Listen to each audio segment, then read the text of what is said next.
Hello everyone, it's Andy Glenn here, welcoming you to another podcast on SharksTV. And this week I'm joined by Mr. John Dunbar. John, how are you doing? I'm doing well, thank you, Andy. Thanks for having me. Really appreciate it.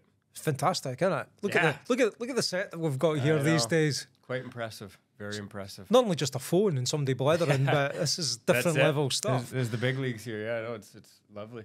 And is this what you kind of expected when you come to sign for the Sharks? Because you're obviously coming from an elite team and you're coming into this new organisation or a new ownership of the organisation, and which you're clearly part of. Yeah. And it's something else now, isn't it? Yeah, I mean, I don't really know what I was expecting, to be fair. I don't think it was this. This is quite impressive. But, you know, obviously knowing the ownership prior to making this decision, you know, John and David and Phil, they're all, you know, I guess unique businessmen in their own rights. And I definitely knew there was a creative side to the three of them. And so this is kind of right in their wheelhouse. So I'm not too surprised. Have you been enjoying all the social media stuff? Yeah, no, it's been fun. I think it's always cool, you know, to express that creative side of things. You know, even kind of all levels of hockey and, you know, professional sports, just the way things are headed. You know, things are a little bit more accessible to fans, and, you know, it's cool to have nice content on social media. Yeah, I mean, when we interviewed you right at the start, when you just signed for the Sharks, it was a big name signing and really exciting for all of us. You still happy you made that decision? Yeah, no, of course. Of course, I think it's, you know, like any new venture, there's going to be ups and downs. There's some growing pains, but, you know, I'm definitely a lot busier than I've ever been in the past. But, you know, it's all good. It's good stress to have, and it's exciting to be a part of a project like this where we're, you know, just dipping our toes into something new. And I'm definitely very, very grateful for the opportunity. I've been enjoying it. For maybe those of you who can't recall or aren't aware, you've got a role with a playing role as well. So what's your typical day then? I mean, I think it's forever changing right now. You know, myself and Craig, it's pretty new for us to not just have this different role, but to have the different role on top of playing, you know, juggling two different things. So I think it's a lot of school days, a lot of learning. But yeah, I think the biggest thing is just, you know, respecting each of our roles and not kind of getting overwhelmed with it. You know, when you're at the rink, you're a hockey player and that's your priority. And then when we're away from it, you know, we're working on whatever the task is, you know, at that given moment. And, you know, just trying to, I guess, continue to build the brand and create some awareness for the Solway Sharks this season. How successful do you think that's been so far, the brand building that is? I think we're getting there. I think it's one of those things it's always going to be a work in progress. You can never really plateau at something like that. I think you continue to just push and push and push. And yeah, I think we're getting there. You know, I think it's one of those things that'll come when you start getting more results as well, and you see the on ice product starts seeing more success. I think it all kind of comes together. It's all related like that. I think the things that I noticed that there are improvements happening almost every day, every week. You know, there's a brand new huge screen in the rink now. Yeah, you know, that's looking amazing. We keep doing things better and better off ice. Yeah. What's your role in all of that? I mean, it's like I say, it's a lot of, I'd say, promotion, PR stuff. Just trying to spread awareness, and it's been fun. It's been, you know, challenging at times, especially, you know, me and Peaks, we stay in Glasgow, and you know, there's a lot of local boys here that, you know, born and bred in Dumfries, and so I think, you know, I really appreciate a lot of those guys. I know Liam, he's a guy that, you know, I lean on a lot when I have questions about, you know, I'm reaching out to this business or this and that type thing, and he seems to have all the answers. He's the hometown hero, so to say. So it's been fun. Yeah, it's been fun. But I do think, like you say, I think you can see we're trending in the right direction. You know, like this even. Yeah. So if this is something cool that we wouldn't have probably envisioned at the start of things, and yeah, I think once it all comes together, it's going to continue to grow in that right direction. Well, you mentioned Liam. There's a podcast that we've recorded with Liam where I asked him who is the player that reads the game the best, and he named you as that person. So there's clearly a mutual respect, and it kind of takes us into the hockey side of things. Now, how have you been enjoying your hockey? It's been fun. Yeah, it's been a challenge. It's a different role for me also with the on ice aspect of things. Coming down a league and just being viewed as one of the older guys now, I guess, with a little bit more experience. Just trying to, of course, take care of my own personal game and making sure that I'm, performing to the best of my ability to help the team, but also kind of wearing a different hat in the sense of trying to help others out and try to get everybody on the same page. And, if there's something that I think, can help teach a teaching point or whatever, or just for my experience, I've played on a lot of different teams and in different leagues in different countries. I've had some successful seasons. I've had some not so successful seasons. So you kind of been through the ringer, and it's been fun to kind of share a little bit of those experiences and a little bit of your wisdom and try to help others. How did he take that? How did the youngsters take? I think our group is so good with that. I think everybody's quite receptive. I think that's the one really, the one positive about having such a new group in a league together. You look around at the league and there's so many teams that they've all had that, National League experience, the National Ice Hockey League experience, and that's something that we don't really have, which I guess can be seen in a negative aspect where we don't have that luxury of really experiencing a full season at this level. But the good thing is we're all kind of in it together, and it's everybody's fresh and everybody's learning, and so I think that makes guys a lot more receptive to hearing feedback or hearing certain things that might benefit their game and might help them improve. Yeah, I think everybody's looking for that, and you're getting a lot of ice time, if you don't mind me saying. You any idea how much ice you get in a game? It's got to be near half an hour, surely.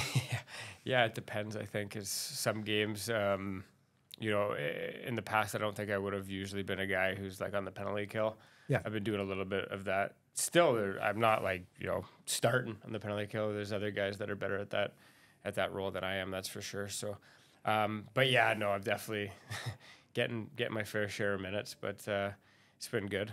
It's been I'm not complaining. It's been more than good. It's been great to watch it. Now I'm going to have to talk to you about a certain goal that happened when you were playing the Bees, because after the game, folk are messaging me, and I don't know why they were messaging me, maybe because of the SharksTV type thing, but they were saying just how good a goal that was. Now you're going to have to talk me through it bit by bit, how it compares to the rest, because it was just such a fabulous goal. Yeah, I don't know. I think it's just one of those things you kind of just... No, stop being modest. I'm not getting away with that. No, it was funny after Pete, because obviously me and Pete's commute back and forth. And so that weekend when we were driving back, he was like, I don't know. He was saying to me, he's like, I just had a feeling you were going to do something like that. Like you do it in practice all the time, try to be creative and, use the offensive ability. And I was like, well, that makes one of us, because I definitely didn't know I was going to do it. So I don't know where he had in his mind that I was going to do something like that. But I think it's one of those things. It's just honestly, like I wish I could say, oh, I have it planned out or this and that. I think it's just over the years, it's one of those things you just kind of in the spur of the moment make a split-second decision to something that you're going to do and kind of lean on your abilities and your skill level. And so it just happened organically. Yeah, it just happened. Sometimes you see, like, I know Stenny was talking about like reading the game and reading certain situations, and I think that's one of those things. Just over time, it kind of becomes second nature when you put yourself in a situation like, oh, I guess this is what's happening now. I'd like to think of myself as somebody who's pretty creative and try to think outside the box, and if the moment arises where it seems appropriate, then try to use some of those tactics, I suppose. Well, no pressure on you at all, but a few more of those would be pretty good to see. No, that'd be all right. Yeah. No, I know there was a guy who runs the Pucking Mad podcast, and he was there as a neutral, and he contacted me after it to say that was just like the best goal he'd seen close up at the rink. So keep doing those, because it's an entertainment business and you're entertaining people. Yeah, no, I'll definitely, I'll do my best to continue that for sure. The group of players that we've got seem quite close. There seems to be a bit of banter. There seems to be that's just growing. How is it from your perspective? No, I agree. I think it's been brilliant. There's not really, can't say there's a bad egg in that locker room. We all get on, and I think that's one of the more important things when you're. I wouldn't say that we're struggling so bad.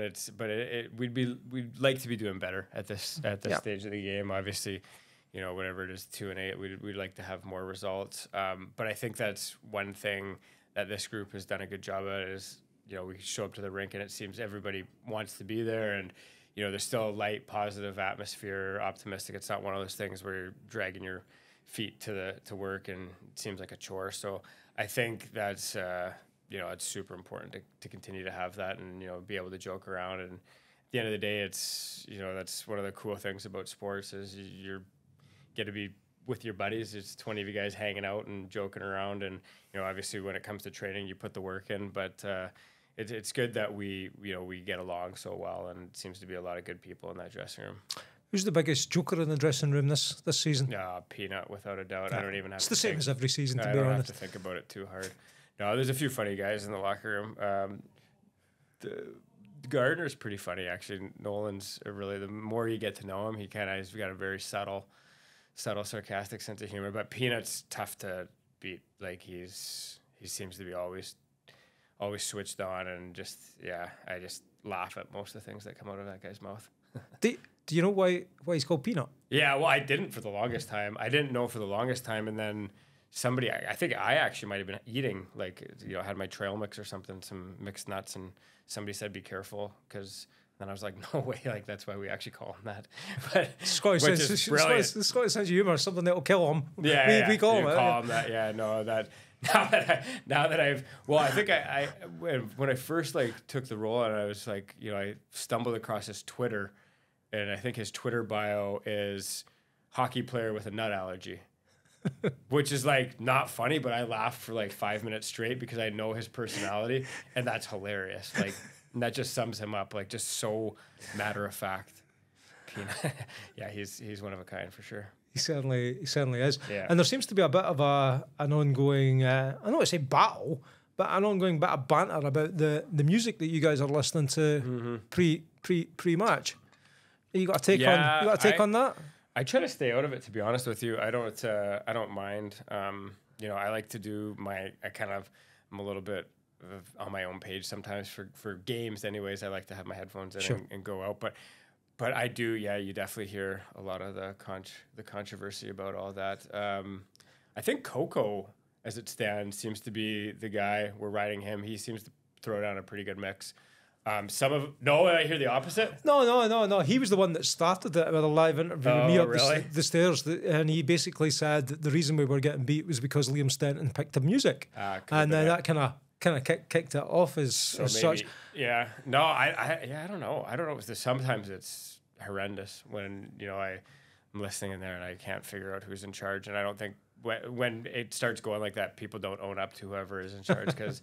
Nobody has very much positive feedback, but I do know the one time there was, guys were kind of feeling it and saying it was pretty nice, and it turned out it was Coco on. Wow. He seems to be taking. He picked a few decent ones. I think the interesting thing from fans is that we are now getting to hear players' choices because cool. Craigie, the DJ, is playing that in the warm up. So it's quite good. So we hearing everybody's. You got yours played yet or picked yet? Yeah, mine hasn't been picked yet. It has. I've picked my music, but it hasn't been played yet. All right, we better keep that secret then. Yeah, so I'm looking forward to it though. I think it'll probably have mixed reviews. They all have mixed reviews. You can't please everyone with music. Please everybody. I think it was Callum was last game, wasn't he? Hepburn. Aye. Callum started off with. It was like intense. It was pretty heavy. I think it was heavy for the first two, and then the last two were Kanye West. Yeah, all over the map. How did that happen, Callum? I didn't mind it though. I didn't mind his. I thought his was up there for one of the better ones. I thought the first two or three were pretty good, but then it went straight down. I'm looking at you, Callum. Yeah, come on, get it sorted. Anyway, we'll look forward to listening to yours when it comes up. But what are you enjoying most? Just about the whole experience. Just the whole thing. I think the thing I'm enjoying the most is just learning a lot. Honestly, I know that's probably a cliche thing to say, but it's, going from, I played 5 years in the elite league before, and you kind of put yourself in a role where it's like predictable. What day is going to be. It's Groundhog's Day in a sense, and with this new venture that we're on here, not just the on ice portion, but the off ice portion, like I say, like every day is something different, and there's a lot of spontaneity and a lot of challenges. But I think I've really enjoyed that aspect of it. It's challenging me to kind of step outside of my comfort zone and both on the ice and off the ice, just kind of grow as a hockey player and just a person in general. We've not quite played all the teams in the league so far, but which team so far has impressed you the most that we've played against? That's a good question. Yeah, I guess we haven't played all of them. Obviously Leeds and Milton Keynes seem to be strong teams. Milton Keynes I was quite impressed with. I thought they had a lot of depth, which I think was one of the reasons probably we struggled against them. They just seem like whatever lines out, they're quite consistent with their play, and you could tell that they know each other pretty well, like where they are on the ice and whatnot. They have their systems dialed in pretty well. So I was quite impressed with Milton Keynes. And Leeds, again, they have some guys that are exceptional hockey players, very, very rapid players, and guys that can put the puck in the net and take advantage of your mistakes. So those two teams, I'd say, I think a lot of people probably have the same answer as me. I think they're two of the higher end teams, in my opinion. I'm not going to put words in your mouth or kind of overstate this, but you're saying Leeds for the quality of the individuals, but Milton Keynes for their teamwork and team cohesiveness and depth of quality. No, I think that's bang on. Actually, both teams are good hockey teams in their own right, but I think Milton Keynes is one of those teams that whoever they seem to put on the ice, they seem to get a job done, and they just seem to have that like depth and.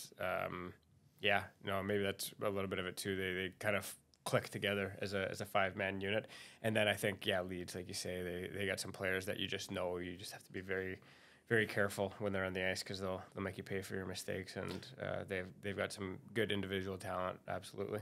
And with Jordan Boysa just signing the other day, an ex-teammate of yours, they're only going to get better, aren't they? No, of course, George's a good player. He's I think he's type of player that you could see areas where he probably struggled at the elite league level, does well at this level just because he's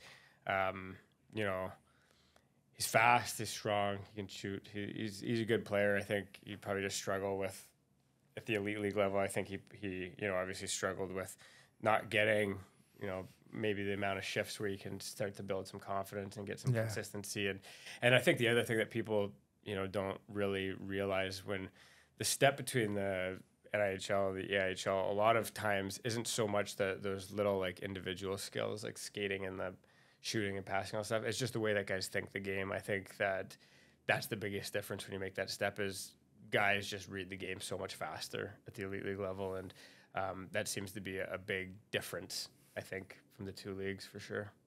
Is the only way to learn that by playing in that league? Yeah, well, that's what I mean. That's why I feel for some guys that have a little bit of a taste at that level, but they don't get enough consistent ice time to really find their feet. That's what I think. That's what it is, though. It's just repetition, and it's it's the same as anybody at any level of hockey. Even Peaks and myself when we came down here. I think it took realistically 5 games for me and Peaks to understand. It's an adjustment for us as well, playing at a different level and different standard and stuff. So you have to take a bit to figure it out for sure. Well, I'd just like to say thank you for spending some time with me this afternoon chatting away. As always, I'm going to give you the last word as a message to the fans. But before I do, can I just remind everyone that's watching this, make sure you like, share and subscribe this channel. It really helps a lot with the algorithm and it gets it into more people's feeds. So do us a favour and just like, share and subscribe, please. But John, last word to you, wee message to the fans. Well, thank you, first of all, Andy. I appreciate you having me on.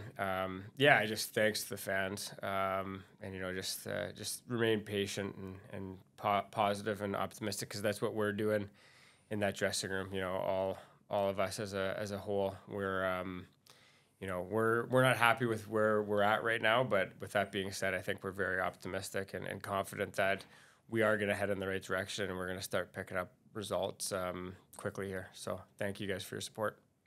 Thank you, John, and thanks everyone for watching. Join us again soon for another podcast. You take care and look after yourselves, and remember, get yourselves down to Shark Tank on a Saturday or a Sunday to watch the guys play.